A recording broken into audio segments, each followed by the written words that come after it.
Yeah, that's right, Russ. The Georgia Insurance Commissioner says his office is investigating Allstate practices, including what it calls forced bundling. Now, we need to make it clear that Allstate takes exception to that term and says that it is following all laws in Georgia. But first, let's hear the customer's story. Why do we have to have auto insurance? Tammy and Anthony Wyrith have decided when it comes to Allstate, maybe they're not in such good hands after all. Did you want to keep your home with them? Yes, ma'am. I always wanted to keep my home with them. When I got the letter stating that, they were going to no longer renew my policy, I called them up, asked them what I could do to stay with them. It started in December with a letter from Allstate saying it would not renew the couple's homeowners insurance at the end of January, even though they'd had the policy for 7 years. What had happened was an actual lightning struck a tree in my backyard, which busted one of the branches off and went through one of my sheds in the backyard. In an effort to keep his coverage, Wyrith spent $2,000 out of his pocket to cut the tree and repair the roof in the shed. But he did wonder how Allstate knew what had happened way back here, away from his house. He was told they'd sent out an inspector. That they came in my backyard, they opened my gate and walked in my backyard to actually take pictures and to find a problem with my home so they could deny me insurance. Okay, so he's a little irritated at this point, but he fixes the shed and assumes this means he can keep his homeowner's policy. Then he hears from his agent. Called me back about an hour later and said the underwriters just called back and stated they would not reinsure my home without my auto insurance. By now, Tammy is mad and she saves the voicemail from the agent. Sent Thursday, January 19th at... The agent has checked with higher-ups at Allstate and tells Tammy, quote, they're saying they do require the auto insurance for customers in your situation that they canceled because all of a sudden you're treated like a new customer. This is not a new policy. This is the same policy. I don't have to have that. But now they're trying to strong-arm us into making us buy auto insurance. I just didn't understand the whole situation at all. I kept trying to get answers. We even basically asked for it if we could have it in writing, and they wouldn't even give it to us in writing. The Wyriths have 3 vehicles, so their auto insurance would have been a decent amount of money, but they wanted to keep one company for auto and keep Allstate for home. Because they say that they're millions of dollars in debt on the coastal empire area, or in the coastal area. So they're actually telling me they won't insure anybody without auto insurance now. The Wyriths have found out that other customers have complained about Allstate. They feel the company basically dug up a reason to try to drop them so it could eventually try to require them to buy auto insurance. But in the end, these are not customers that the company would want to do a commercial. That's for sure. Don't blackmail me. If you're going to insure me, insure me. If you're going to blackmail me, I don't need you, and nobody needs you. Allstate shouldn't even be in business any longer if this is what they're going to do. Well, the Georgia Insurance Commissioner Ralph Hudgens told me that he is looking at Allstate's underwriting practices, especially complaints that the company's finding reasons to try to drop people. We've had 479 inquiries and actually 39 complaints against Allstate. Allstate is like the big leagues compared to Little League baseball. They stand out. We're taking a good hard look at this. In fact, I have ordered an investigation. This investigation is actually called a market conduct examination.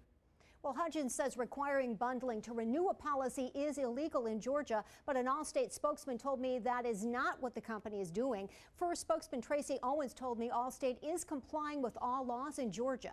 He acknowledged that in 6 coastal counties, including Chatham County, Allstate does now require someone to have auto insurance for 60 days before they will write a homeowner's policy. But Owens says that is for new policies. He says in the case of the Wyriths, because their policy would have expired at the end of January, that it was being rewritten and was therefore a new policy. Now that's even though the couple says that it was the same policy and that they had been customers for 7 years. Well, still the insurance commissioner says he is very concerned and says if any wrongdoing is found that Allstate could be fined. Allstate says it will cooperate fully with the insurance commissioner's office. JoAnn Merrigan WSAV News 3.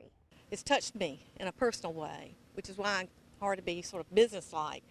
in a circumstance like this. Sherry Daniel runs a plumbing business and suffers from an autoimmune disease. So when she saw our story documenting concerns from some Westlake apartment residents about mold and moisture, it got her attention. When you saw the running water and stuff, you're in the plumbing business, what were you thinking about the condition? I mean, How easy it is to fix. Daniel doesn't know the company that manages the apartments, but says she'd work at a reduced rate. She says the people who live there deserve it. We can do anything and everything they need to fix this problem. Calicia Gardner and Sade Stevens, who spoke out about conditions, do say crews were on site today.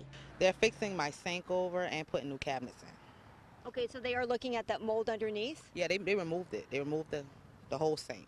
When I left, they were in my bathroom, pulling up my bathroom towel. Gardner, though, is still cautious, saying her son has been sick from mold and she wants real results, not patchwork. I can still walk in my house. I can still smell the mold and mildew coming out the vent. Who's to say my kids are not going to be sick again? I'm just going to have to wait and see. They said they would bring more people, and they have done that, correct? Yes, they did. They brought new people, more people also to help. Still, these two say months have gone by with children and others possibly being exposed to mold, and doubt that anyone would be doing anything if they hadn't finally been willing to speak out. Only because we came to you all and we came to the public and let it all air out. That's all, a Georgia ID, that's all I want. You heard it. 88-year-old Geneva Lee just wants a picture ID. They keep giving me the runaround. So I filled out papers. But after several months of trying, it's frustrating. This has been going on since June, and it's ridiculous. Because even though she has a lot of paperwork, she doesn't have a birth certificate. They only go back as far as 1944. Mrs. Lee was born in 1924 in Savannah when birth certificates weren't commonplace. She was raised in New York and got a Social Security card by using school records. But a Social Security number and a former New York ID card are not enough under the new rules in Georgia. I just don't think it's fair. It's, she's like 15 months away from being 90 years old. Lee's daughter, Sabrina Stewart, says they've written to get verification of her mother's Social Security number, received a form back from Kansas City, but it wasn't enough. This verifies who she is. This should work. They said they're not taking that. If a person does not have a birth certificate and the Social Security is giving you this information, what is the problem? The Department of Driver Services says the new rules are from the federal Real ID law, but some have questioned why the state decided now was the time to implement them. I do believe that has a lot to do with it. I do believe that. Voting? Mm-hmm.